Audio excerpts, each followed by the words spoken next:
अस्सलामुअलैकुम, कैसे हैं आप सब। वेलकम टू माय चैनल जायका निराला। जायका निराला में आज हम आपको बताने वाले हैं कि आप लोग किस तरह से अपने घर पे बलोची टिक्का कढ़ाई का मसाला या बलोची टिक्के का मसाला घर पे तैयार कर सकते हैं। ये दोनों मसाला इन दोनों रेसिपीज़ में इस्तेमाल होता है। तो चलें रेसिपी स्टार्ट करते हैं। बलोची टिक्का कढ़ाई या बलोची टिक्के के मसाला बनाने के लिए हमने सबसे पहले लिया है एक पैन।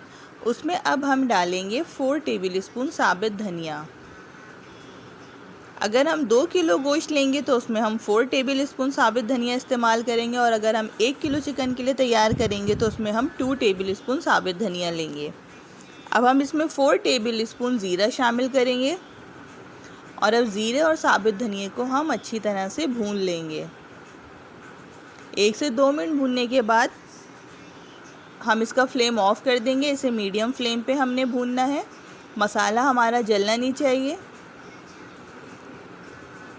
मसाले भूनने से उनका जायका डबल हो जाता है और मसाले बहुत ज़्यादा मज़ेदार से तैयार होते हैं। इसको भूनने के बाद हम इसे मोटा मोटा कूट लेंगे। इसे हमने मोटा ही रखना है, बारीक पाउडर फॉर्म में हमने इसे नहीं पीसना है।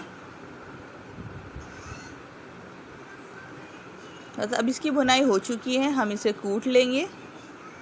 ये देखिए मैंने इसे कूट लिया है अब, और आप लोग देख सकते हैं कि मैंने इसे कितना मोटा रखा हुआ है, बिल्कुल पाउडर फॉर्म में नहीं बनाया है।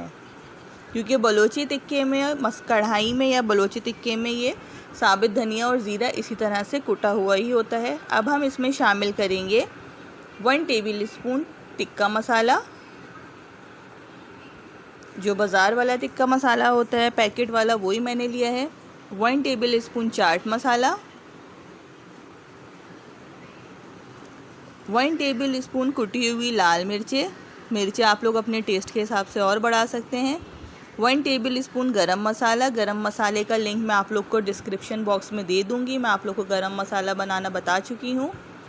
हाफ़ टी स्पून नमक। अब इन सब मसालों को हम अच्छी तरह से मिक्स करेंगे।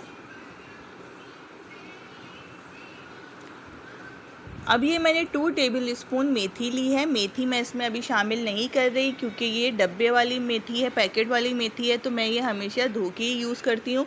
तो जिस टाइम में मैं ये मसाला यूज़ करूँगी मैं उसी टाइम मेथी धो के मसाले में डाल दूँगी। क्योंकि अभी मैं ये मसाला रखूँगी, मैं अभी यूज़ नहीं करूँगी, तो इसलिए मैं गीली मेथी इसमें शामिल नहीं करूँगी। गीली मेथी डालने से मसाला ख़राब हो जाएगा।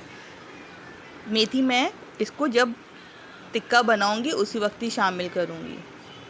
1 टेबलस्पून काली मिर्चें पिसी हुई। इन सब चीज़ों को अच्छी तरह से मिक्स कर लेंगे और हमारा ये मसाला अब तैयार है। इस मसाले से आप लोग बलोची टिक्का कढ़ाई या बलोची टिक्का ज़रूर तैयार कीजिएगा। बहुत ही मज़ेदार सा मसाला है। अपनी दुआओं में याद रखिएगा। अल्लाह हाफ़िज़।